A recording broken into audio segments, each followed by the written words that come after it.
Shri Radha Madhava ki.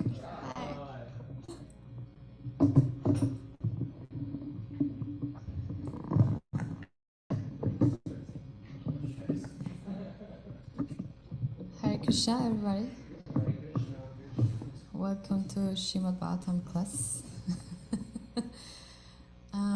So first we recitate the prayers, yeah? We can say it together. Om Namo Bhagavate Vasudevaya. Om Namo Bhagavate Vasudevaya. Om Namo Bhagavate Vasudevaya. Narayana Namaskritya Nairan Chaiva Narottamam Devi Sarasatim Vyasam Tato Jayamudirayan Nashta Praveshvadreshu Nityam Bhagavata Sevaya Bhagavati Tumashloke Bhaktir Bhavati Nashtiki. Okay. For Srimad Bhagavatam class is by Krishna, kind arrangement, Sukadeva Goswami arrives on the place with Maharaj Parishik. It's a very beautiful pastime. So I'm going to speak a little bit about the pastime, and then after that we can read the translation. We can pass the microphone, and then we can explain a little bit more about the topic, the verse we're going to be more focused to read.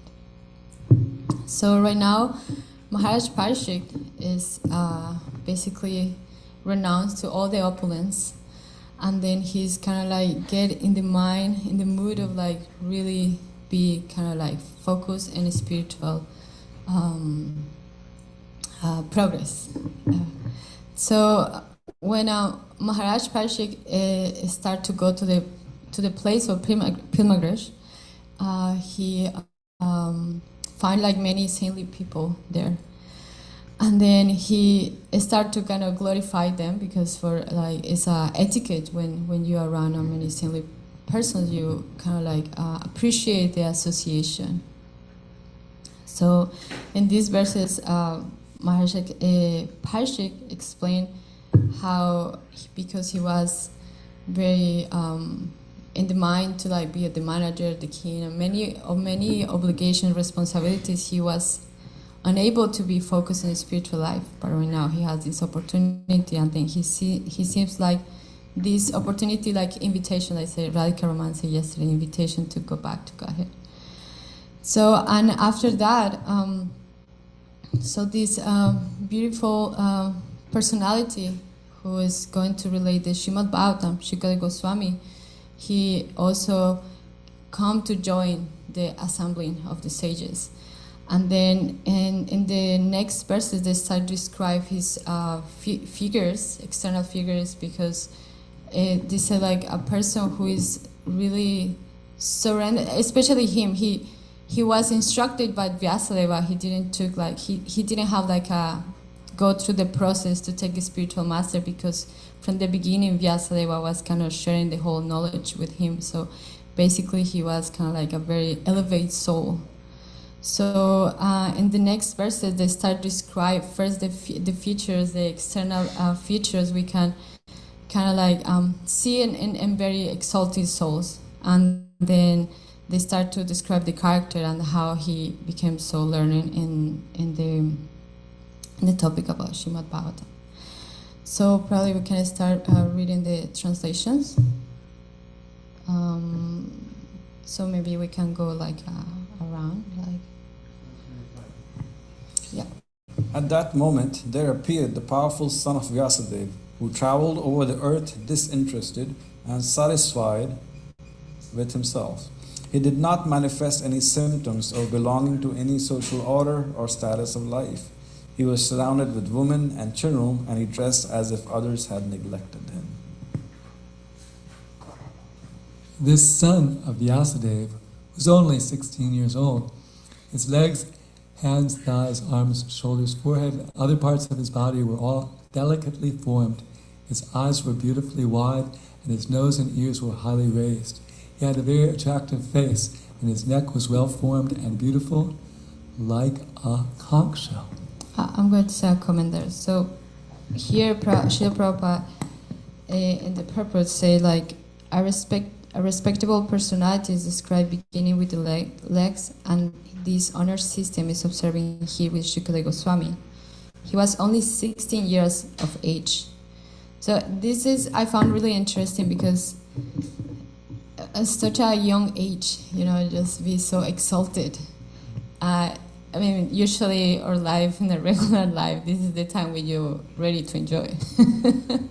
But Shukadeva Goswami was basically so like renounced, and then really had that eagerness to really have like that. I mean, he has a lot of knowledge, but at the same time, he was very surrendered soul. So I was finding really interesting that. Again. His collarbone was fleshy. His chest broad and thick, his navel deep, and his abdomen beautifully striped. His arms were long, and curly hair was strewn over his beautiful face. He was naked, and the hue of his body reflected that of Lord Krishna.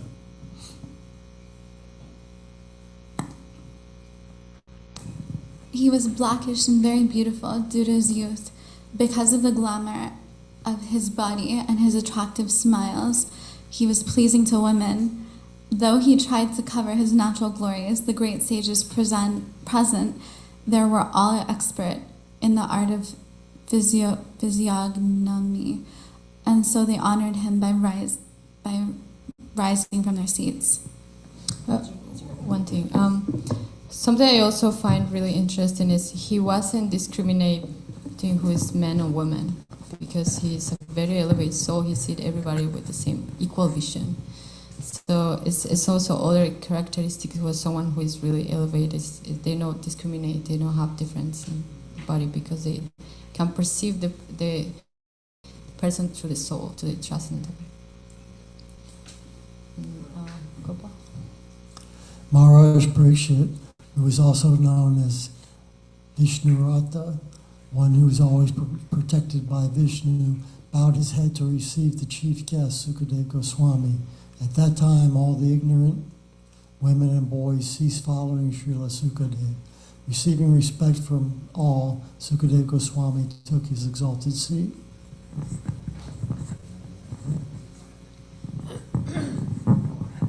Shukadeva Goswami was then surrounded by saintly sages and demigods, just as the moon is surrounded by stars, planets, and other heavenly bodies. His presence was gorgeous, and he was respected by all.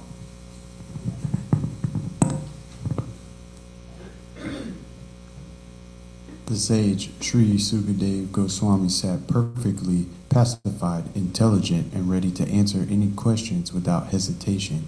The great devotee Maharaj Parikshit approached him, offered his respects by bowing before him, and politely inquired with sweet words and folded hands. The fortunate king Parikshit said, "O Brahmana, by your mercy only you have sanctified us, making us like unto places of pilgrimage, all by your presence here as my guest. By your mercy, we, who are but unworthy royalty, become eligible to serve the devotee." Simply by our remembering, seeing you, touching you, washing your holy feet, and offering you a seat in our home. Just as the atheist cannot remain in the presence of the personality of Godhead, so also the invulnerable sins of a man are immediately vanquished in your presence, O saint, O great mystic. Lord Krishna, the personality of Godhead, who's very dear to the sons of King Pandu, has accepted me as one of those relatives, just to please his great cousins and brothers.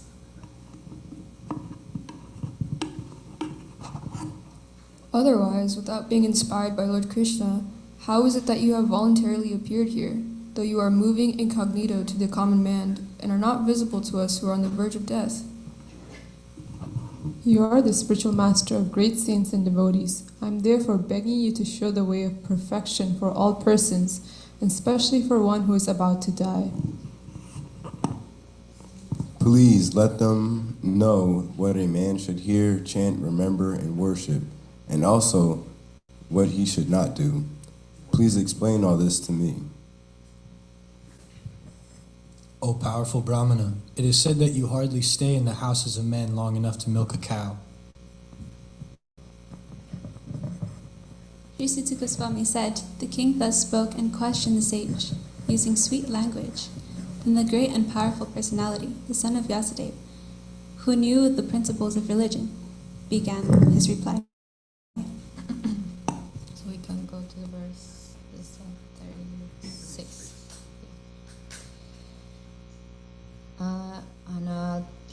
Anyata te vyaktagate darshanam nakatam nidam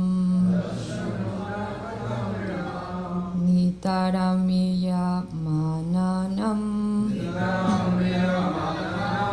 samsidasya vaniyasa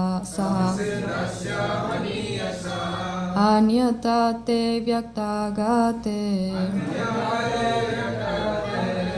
darshanam nakatam nidram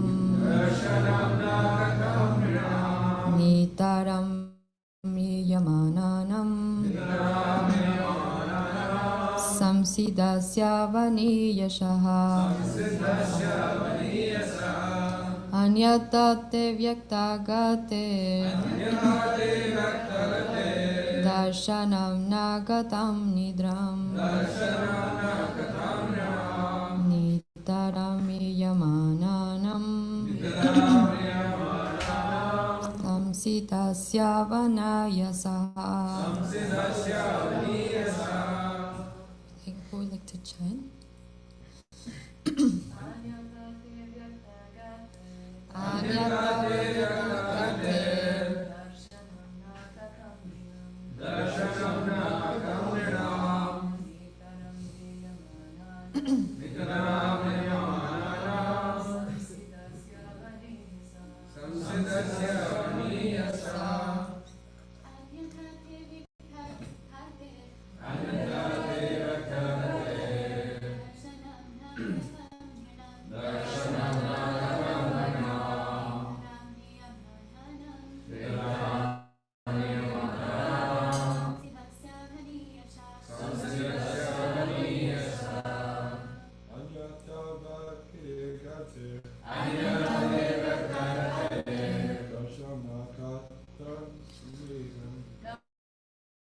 Darshanam nakatan nidram nitaramyamananam samsidasya vanayasa anyata te vyaktavate darshanam nakatan nidram nitaramriyamananam samsidasya vaniyasa. Someone else? Anatate vyaktagate darshanam nakatan nidram nitaramriyamananam samsidasya vaniyasa. Okay, we can say together this part. Anyata, otherwise, te, you, avyakta, kate, of one whose movements are invisible. Darshana, meeting. Now for us. Katam, how. Nidram, of the people. Nitaram, specifically. Viyamanam, of those who are about to die. Samsidasya, of whose are perfect. Vaniyasya, voluntary appears. Someone would like to read?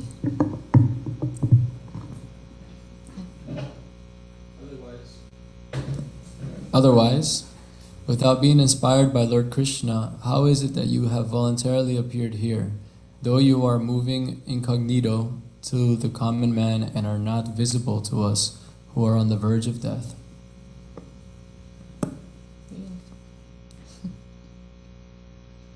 Great sage Shukadeva Goswami was certainly inspired by Lord Krishna to appear voluntarily before Maharaj Parikshit. the great devotee of the Lord, just to give him the teachings of Srimad Bhagavatam, one can achieve the nucleus of the devotional service of the Lord by the mercy of the spiritual master and the personality of Godhead. The spiritual master is the manifested representative of the Lord to help one achieve ultimate success. One who is not authorized by the Lord cannot become a spiritual master. Srila Shukadeva Goswami is an authorized spiritual master, and thus he was inspired by the Lord to appear before Maharaj Parikshit and instruct him on the teachings of Srimad Bhagavatam. One can achieve the ultimate success by going back to Godhead if he is favored by the Lord sending his true representative. As soon as a true representative of the Lord is met by a devotee of the Lord, the devotee is assured a guarantee for going back to Godhead just after leaving the present body. This, however, depends on the sincerity of the devotee himself. The Lord is seated in the heart of all living beings, and thus he knows very well the movements of all individual persons. As soon as the Lord finds that a particular soul is very eager to go back to Godhead, the Lord at once sends his bona fide representative. The sincere devotee is thus assured by the Lord of going back to Godhead. The conclusion is that to get the assistance and help of a bona fide spiritual master means to receive the direct help of the Lord himself.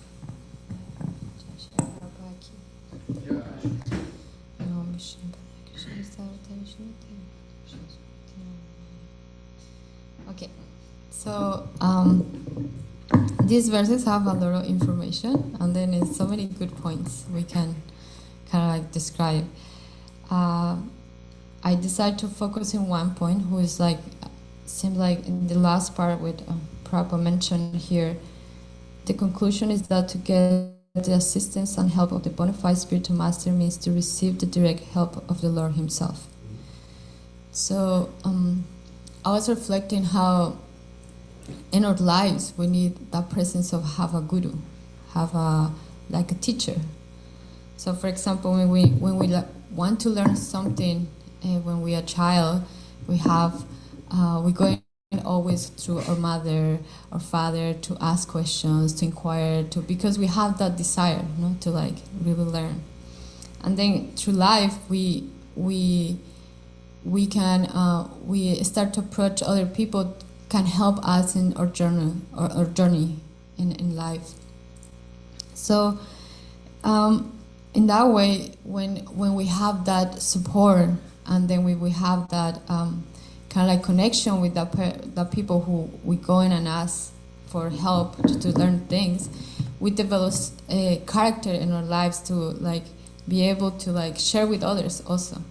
So in the case of Maharaj Parikshit, he's ready to receive knowledge. He's ready to like really go deep in the connection, in the relationship with Krishna, but he cannot do this alone because he doesn't have the knowledge to do it. He needs to go to the people who have the knowledge, who can like share with them the knowledge, and in that way he can get more realizations. He can, because when you go through a teacher, teachers already have experience. Teachers already go through, so they can explain. Okay, this is the way we should go, and then you're going to kind of like. I can't think of that word. Kind of prevent to make mistakes. It's one of the beautiful things when you go to a teacher and then you want to be kind of, if you have the tendency to be perfect, you need to go to someone who really already go through. So you need to make the same mistakes. So in the same way, in our spiritual path. We need to have a guiding. We need to have a guiding who really explain us how develop that relationship with Krishna, because Krishna is very pure and Krishna is very merciful. But at the same time, Krishna is very pleasing when we go through, when we serve his devotees. His devotees are very close to him, and especially. In this case, Shukadeva Goswami is a very exalted soul, and then he has so many good qualities. And basically, he has like a really deep connection with Krishna. So, in that way, to serve someone like that just make you transform your heart more fast. No, when we take the path when we are alone and we think we know everything, it takes a little bit more time. So I was reflecting about that, how in our spiritual path we have a system. And we can see our system here is we learn through the parampara. We not learn like just like, okay, the knowledge come and then you just like, no, it's like through Krishna, who is the original, and then through them, like Krishna explained to each Bhakkhu. We can see in the Bhagavad Gita, and each Bhakkhu have the knowledge, and then later when the knowledge start to like kind of like be a little spaced out, is when appear the Bhagavad Gita, and then we can see when Krishna has this conversation with Arjuna. But one of the important things is like the person needs to be ready to hear it, need to be in a humble state of mind. We cannot approach a teacher with arrogant attitude or with like challenge mood, because in otherwise it's so hard to learn from that teacher. So I don't know if someone have that experience in life when you're really eager to learn, but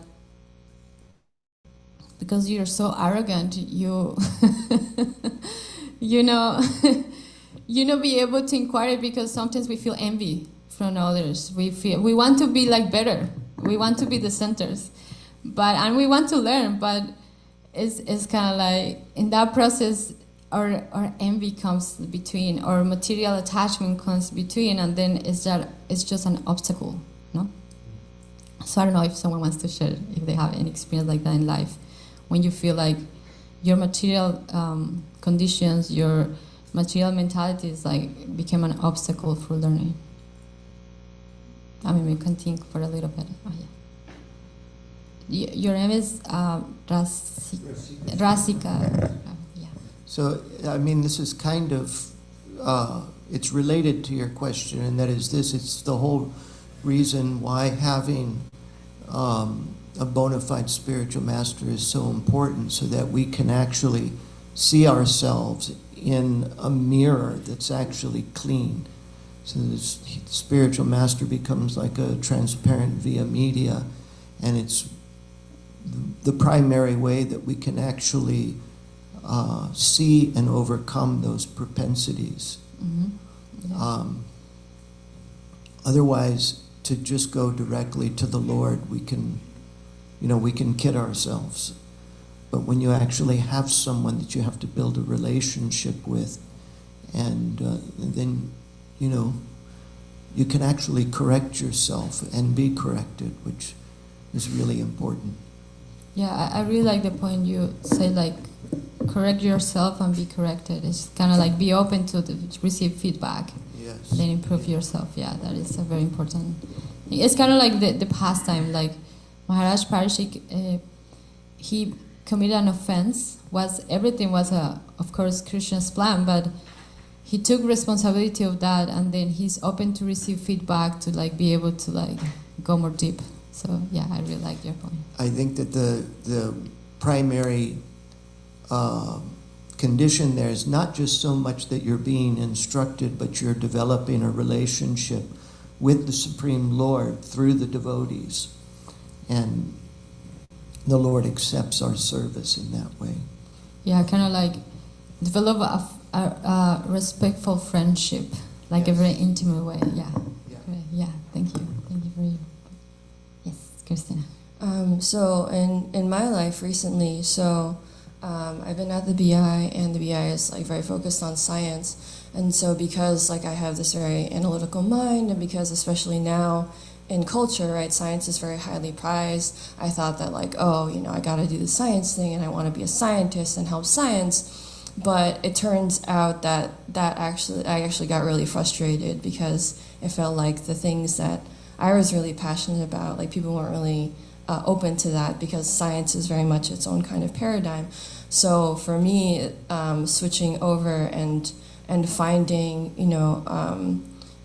finding like philosophy and the humanities, and kind of like putting aside this assumption that science is better than everything, has really helped me in my spiritual path, because I found teachers who are much more open to my ideas, and I found how the things that I am personally passionate about are really like advantages on to help me on this path. So that's something that's changed for me recently. Yeah, it's kind of like when we in a humble position, and also we when open heart, we be able to receive the knowledge what other people wants to share with us. So I really appreciate your realization. It's true. It's just like something I mean, the Shikshasakas, Lord Chaitanya, we should Trinara Pisunishina Tarora Pisahishina Amani Namana Tena Kirtaniya Sada Sarihi. Hari, sorry, Hari. We always Hari, yeah. We should right now my mind is wait. What is the translation? What to chant the holy name in a humble state of mind, thinking oneself lower than the street. One should be more what? Tolerant than the tree. And devout. Yeah, sense of false prestige. Yeah, correct. Sorry, I recite it every day, but right now I'm just like what? I think it's not true. But yeah, we can see that, and it's just a simple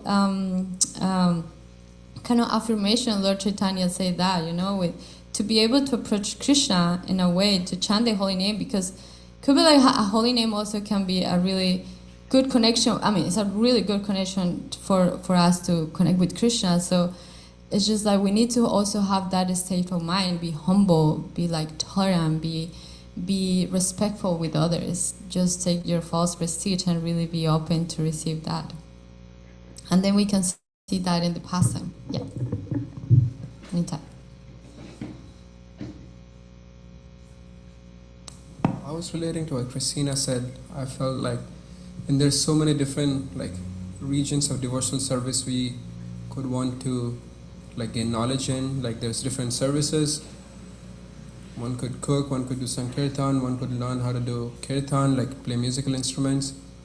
But similarly, what she was saying, that she thought that, this is what I understood, that you thought this is what I want to do, this is what it would be, but it didn't exactly, that's not how it worked out.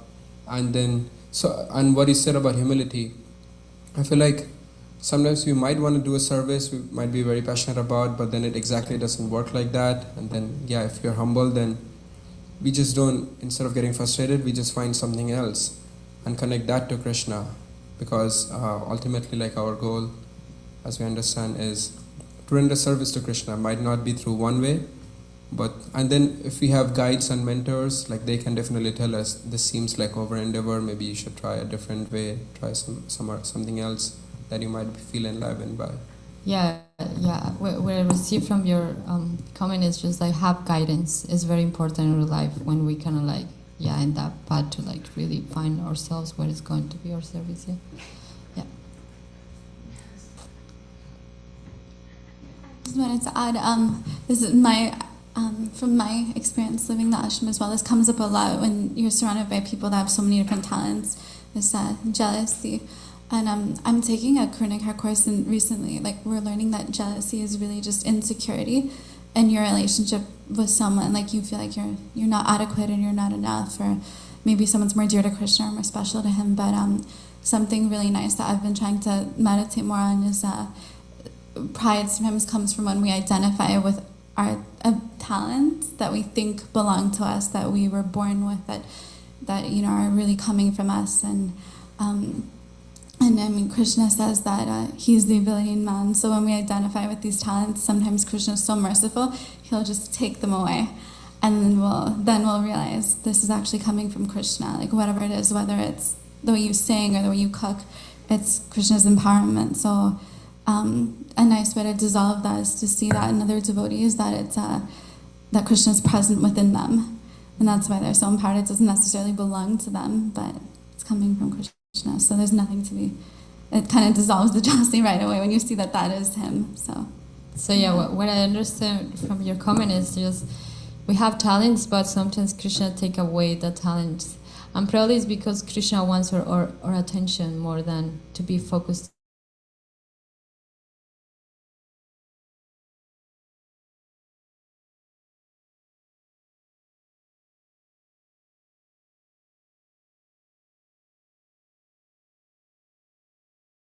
because you want the attention of your spiritual master, and then when he comes to visit, you kind of like the first person there, and then you kind of hang out so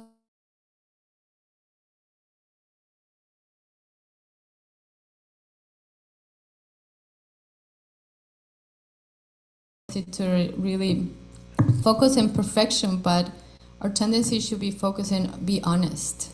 Like honesty is a very good quality, and is the quality who is going to help us to achieve things in the spiritual life. Because what Christina said, with Nitai said, when you open your heart, when you really put yourself in a vulnerable position, and you say like, yeah, look, this is my stuff right now. I'm struggling with this. I need help with this. So it's when you really establish that connection with your spiritual master, your spiritual guidance, or your teacher, in the way the teacher said like, oh yeah, you're vulnerable, you seem like you're a struggle, I want to help you because you're really kind to me, and then you come to me with your mind and you reveal your mind in such a way like, yeah, I mean, the person who is listening is eager to help, because they want to see you grow, they want to see you like, you really improve yourself. So it's very important we keep the principle, like this is the base of like the quality of sincerity and honesty is the base of, or is our foundation of a relationship between like a student and teacher. Whatever, if you have a spiritual master, in the case whoever has a spiritual master, or if you don't have a spiritual master yet, you have also spiritual guidance, you have mentors, you have friends also, like you reveal your mind. So the base of that is just honesty. Like Maharaj Parshik, he's coming here like, I'm just a materialistic person, I was so entangled in material life, I was so entangled in my kingdom to like really management everything, but right now it's just like, I really want to learn more about Krishna, about my relationship with Krishna, because Krishna is give me this invitation to like go back with him, to like, okay, Krishna really wants him. So this is something we can learn from this pastime, like the connection between the spiritual master and the disciple is based on honesty, and then always be sincere. You have a point. Can you remind me your name? Kolas Swarup Das. Kolas to Swarup Das. I was just wanting to comment also on the point of Krishna taking away talents. Krishna can also give talents. I was having a discussion with another devotee last night, and she was saying that extroverts do, she's a book distributor, and she was saying that extroverts do more books than introverts. And I was making the point that extrovert and introvert is a material qualification, but book distribution's a transcendental activity. And some of the best book distributors that I know are naturally introverted, but because they have the sincere desire to preach in that way, Krishna gives them the ability to interact with people in such a way that they'll take books and in many cases become devotees.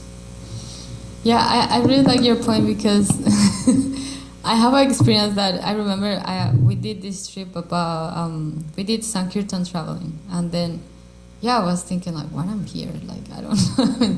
I'm so scared to talk with people, and then sometimes you stop people in the kind of like the street. It's just like, when you kind of like, I'm very extroverted in terms of like I can be in a social place like very. But it's so interesting, in that kind of service, I'm very like, it's a little hard. But for example, my friend Amrita, she's very introverted usually. She's very like in meditation. She likes to be alone, but she's really good in books. So it was a very interesting, realization I have that. It's just exactly. It's just like. Sometimes we get trapped in that conditions, it's just like introvert, extrovert, but actually it's just depend of our sincerity. You like really want to like really please our mentors, or really please Krishna. So I really like your point. You want to share something else? Yeah, I was just going to share my personal experience, because I'm naturally very introverted, but I was a book distributor 6 hours a day, 6 days a week for a few years. And it's all just the empowerment of Krishna, because by like my own natural propensity. I would not want to stand on the street for 6 hours a day trying to get people to buy something they don't want. Would you like to share? Would you like to share something like you feel like was kind of a realization, some experience with someone who you give a book and then? Oh wow, there's so much realizations when you're on book distribution, but yeah, I mean, really just it's depending on Krishna, because you know, a lot of book distributors will have the same experience of people who you think will take books will just like totally blow you off or even like yell at you or insult you or something, while people who you think will not be interested at all will be, you know, very favorable and, you know, take a lot of books. I have lots of stories, but I don't know if right now is the proper time to share them. It might distract from the main. So what I get from your comment is just like we shouldn't judge because we see like external, not just for the externals, you know, just because, I mean, and anyway, like if the person is ready, it's called like if the mango is ready, you approach them. If it's green, you leave alone. Yeah, so because ultimately it's the super soul seeing the sincerity in the heart of the person. Okay. Right, and there's the external conditioning of the person. But if they sincerely want a relationship with Krishna, with the Supreme Personality of Godhead, then the super soul will arrange that situation or the opportunity for them. And of course it's up to them whether they choose to take the opportunity or to stay within their material conceptions of life. But yeah, it's our job to be there to give them that opportunity. Okay, thank you for your comment. That comment reminds me. I want to share this. I heard in a class, and then I think it's the last point I'm going to share to like kind of summarize where we talked today. And then in our system, in our practice, we have 4 kinds of gurus we can relate. One is the first type of guru we have is Krishna inside. But this is a very hard concept because some of us, we have a lot of condition and then we not be able to like really listen. Like you said, like sometimes the super soul like kind of like tell us what person to approach now, but sometimes no. So of course we have that mercy of Krishna when we really connected and we really kind of like put our effort and sincerity. Krishna kind of like give the hint to like really have that mercy in us. And the second guru is Shiksha and Diksha Guru. Shiksha Guru, I don't know if someone is familiar with the terms, but Shiksha Guru is the person who is kind of like a mentor, who kind of like give you like a guidance, who can help you with your struggles. And then you can practically be yourself and then try to share what are the things you need to improve. And the Shiksha Guru is the person who is going to help you like slowly, like, you know, like a father and mother is like helping slowly the child. And then you can have many Shiksha Gurus because many of them, they're qualified to do that. I have an experience, like, for example, I have my Diksha Guru, who is my spiritual master, who is like that relationship is a little more like in kind of so like it's more intimate because I took initiation for him, but sometimes he's difficult to approach.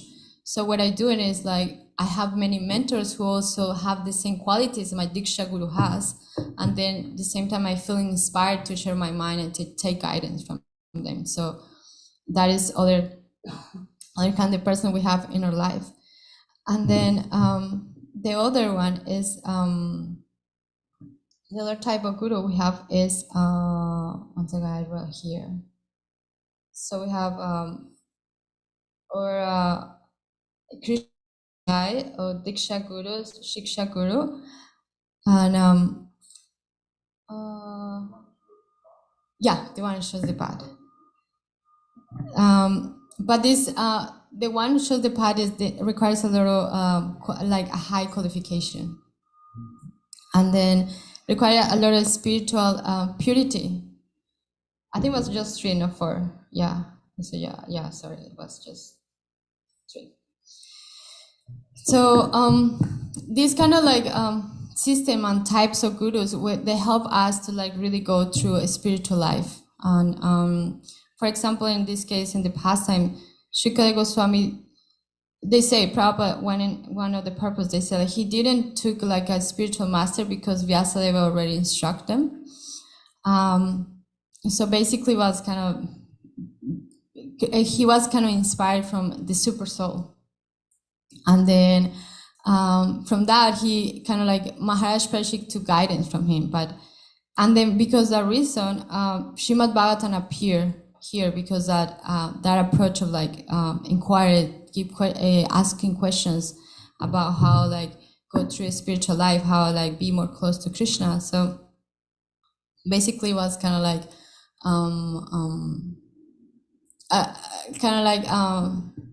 a situation with sorry, I just got distracted. A situation with like in the last part of like they say like the king Dasi spoke a questioner by sage using sweet language.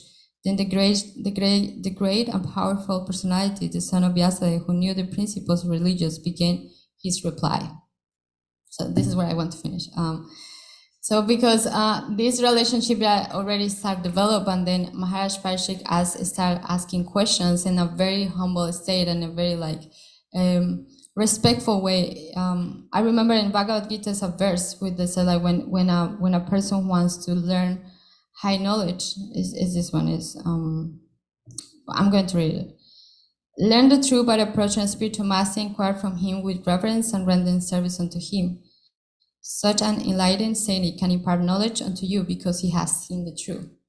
So this is where I want to conclude. Yeah, I remember now. Sorry. So because Maharaj Parishik was very sincere, and then he was very eager to hear from Sutta Goswami. Shukadeva Goswami. So in that way, the whole questions for helping basically the world, like because these questions are not just for them, it's just also for the benefit of all of us. Start to initiate, and this is we're going to see in the next chapters of Srimad Bhagavatam. So I want to finish here, and then if someone have any questions, comments. Yeah.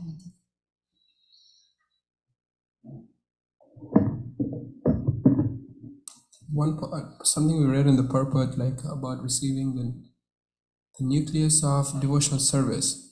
One can achieve the nucleus of devotional service with the mercy of the spiritual master and the personality of Godhead. This reminds me of this Chaitanya Charitamrita, like verse Brahmanda Brahmite called Bhagyavan Jeev Guru Krishna Prasade Pai Bhaktilata Bij.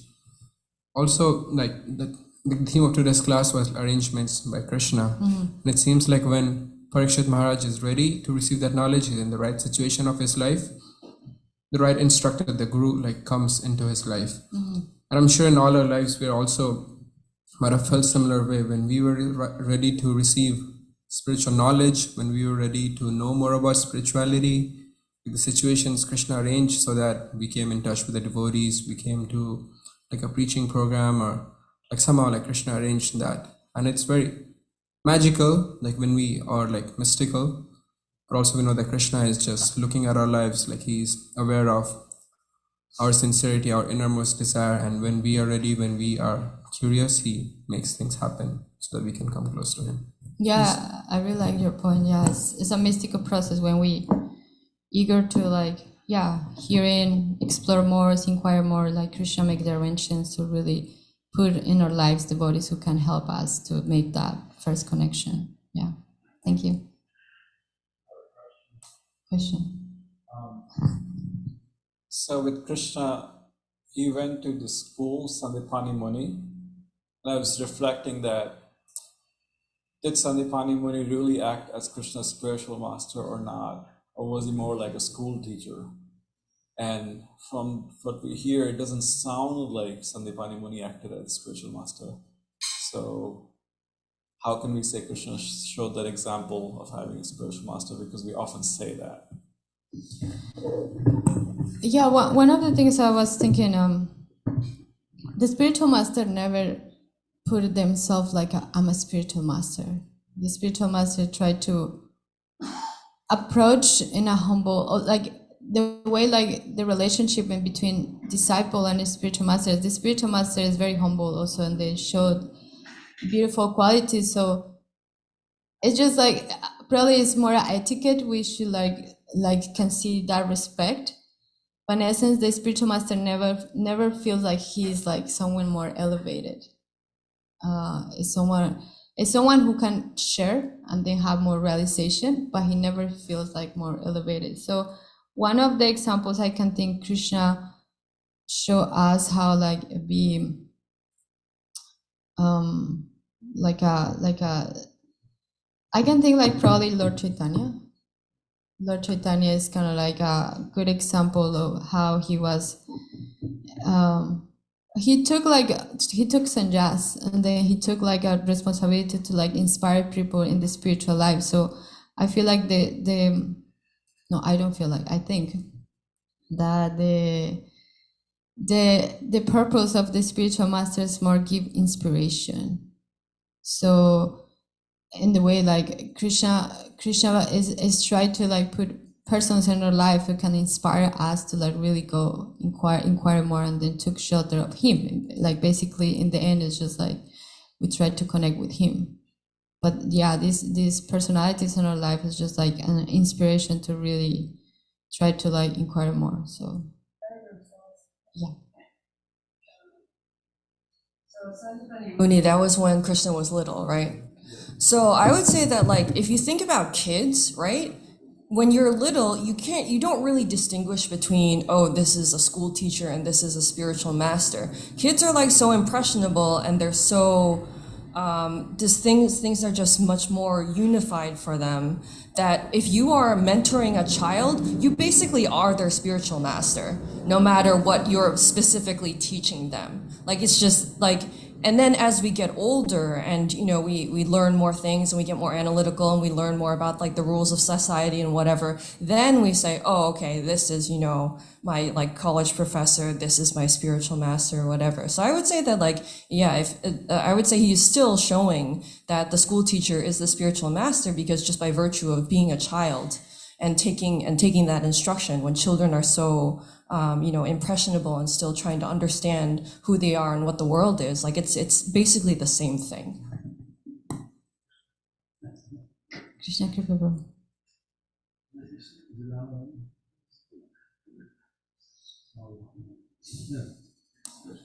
So actually, Krishna recalls his days in the ashram of Sandipani Muni, in his conversation with the Sudama Brahmana. And they talk about this when they went to get the wood and they got lost, and the spiritual master, got them back, and he was so grateful. And then he says, my dear friend, you may remember that many such incidents occurred while we were in the ashram of our spiritual master. Both of us can realize without the blessings of the spiritual master, no one can be happy.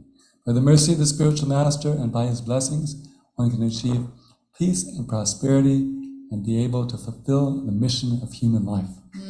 So that's how Krishna thought of him, according to Srila Prabhupada's vision in the Krishna book, chapter 80. Yeah, thank you. Very good answer. Okay, the last comment? Yeah, Radhika. What? Oh, okay. Sorry, I didn't see you, Kartikeya.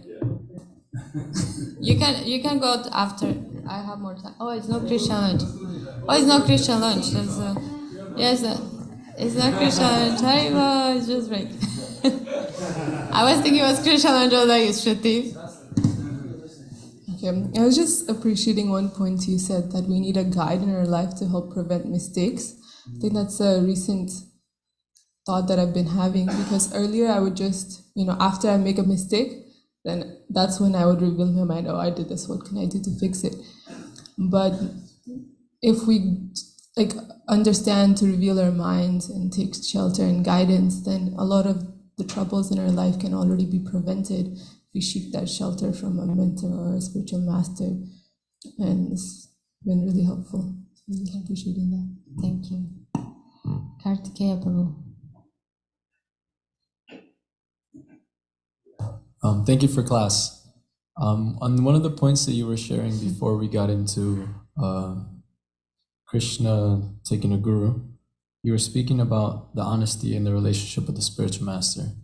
And one saying that is very common in the world of addiction, right? And basically we're all addicted to material life, and our spiritual master is like our sponsor, he's like our doctor, right?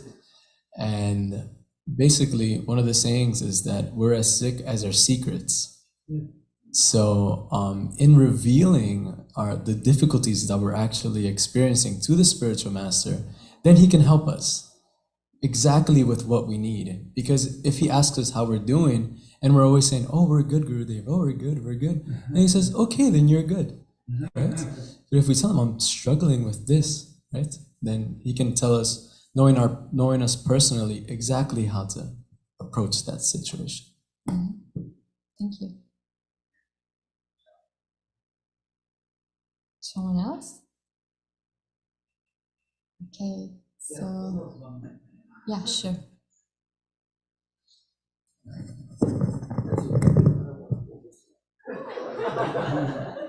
No, it's no Krishna lunch, so we can go, yeah. Yeah, sure. Yeah, no problem. Please share your point. You sure? We don't have Krishna lunch, so they don't have, sorry. We don't.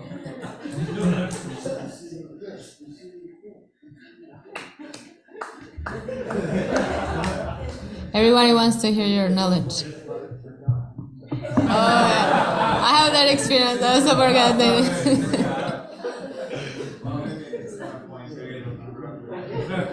Yeah, you can. Okay, Haribo. Just a thought about the different roles that Krishna plays when he comes in the form of a human being and comes and acts as a human being. Of course, he does all the things that mark him out as the supreme person, but he relishes relationships. So even though he may not have needed a spiritual master, he gets pleasure and enjoyment playing the role of a disciple with Sandipani Muni. And he was so grateful for his spiritual master's service to, the boys that he and Balaram went and restored his son for him who had died. And that was the dakshin that he was given. But the Lord really enjoys playing in, it's playing for him, but he actually enters into those roles and learns and grows and serves. It's really quite amazing when you think about it. Yeah. He's the Supreme Lord, and yet he really and truly enters into each role, each rasa and each role, each relationship. Yeah, I really appreciate your point, because it reminds me of the Damodara Astakam pastime with Mother Jasoda. Krishna is entering the role to be a child, just to like really please Mother Jasoda. So it's true. It's very deep. Yeah. Really, he actually cried. I mean, he had all of those emotions. It wasn't play acting. Yeah, and Yoga Maya, of course, facilitates all these things. Exactly. Okay. Thank you so much. Beautiful. Thank you. I'm still deciding if I want to still keep playing the devil's advocate or just say a point. We'll say a point instead. You're hungry, decide. Was that? Hunger. I'll say both. No, I'm just kidding. No, I was thinking of how, I don't know this, I guess they don't really do it anymore. I don't know if they had it in the West, but in India at least, there used to be these movies where the guru was killed. and the student disciple avenges the death of their guru. Every Asian movie. Which kind of movies you see? Was that? But I was thinking about how even in common culture that idea was there, that the guru was so dear that you would give up your life for. And actually, Prabhupada, yesterday, Lilamrita time, we were talking about how Prabhupada is criticized heavily for preaching to initiating Western disciples, especially giving them Brahmin initiation. It's funny because he was criticized by his own godbrothers. And the funny thing is, Bhaktisiddhanta was criticized for the same thing, for giving Brahmin initiation to non-Brahmanas by birth. Mm-hmm. And then some of Prabhupada's godbrothers criticized Prabhupada for doing the same thing, but to Westerners.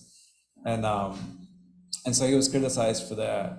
And there was this one point where some of his godbrothers were visiting Prabhupada in Mayapur, and then Mother Malvi served Prabhupada his lunch.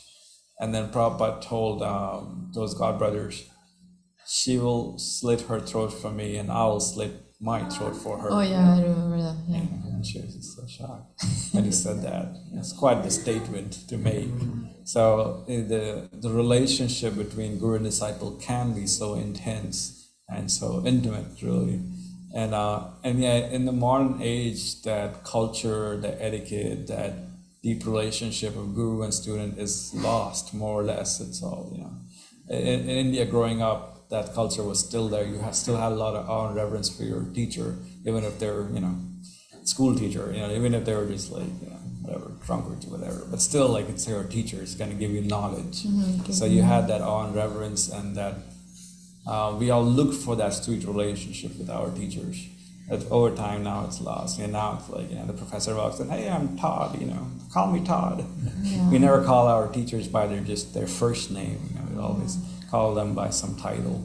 So that respect was there, and it was there with a deep loving relation, loving emotions as well. So all that, even in common culture, movies, we still see that, that relationship. And that's really, I feel like that really invokes our lost relationship with Krishna, because we see with each of our previous spiritual masters, each of our teachers, they have that strong relationship with this previous, with their spiritual master, and that is what really makes them do amazing feats, like how Prabhu was saying, Kalasura Prabhu. One might, and Prabhupada had that mood when he was in Jaladutta. He was praying that I'm not, my name Bhaktivedanta is given, but Krishna, you need to actually make it. I don't know what he said exactly. He said you have to fulfill it, right? The purport of that name. Mm-hmm. Anyways, yeah. Anyway. Yeah, thank you for sharing. Yeah, it's a relationship with our spiritual master is very deep, and then it's in the mood of like both. The disciple also provide that service and be able to receive the knowledge. So in essence, it's just both of them, they're serving each other. So it's nice. Thank you. Thank you. Hare Krishna, thank you so much. Srimad Bhagavatam ki, Shri Prabhupada ki, Gaura Premanand.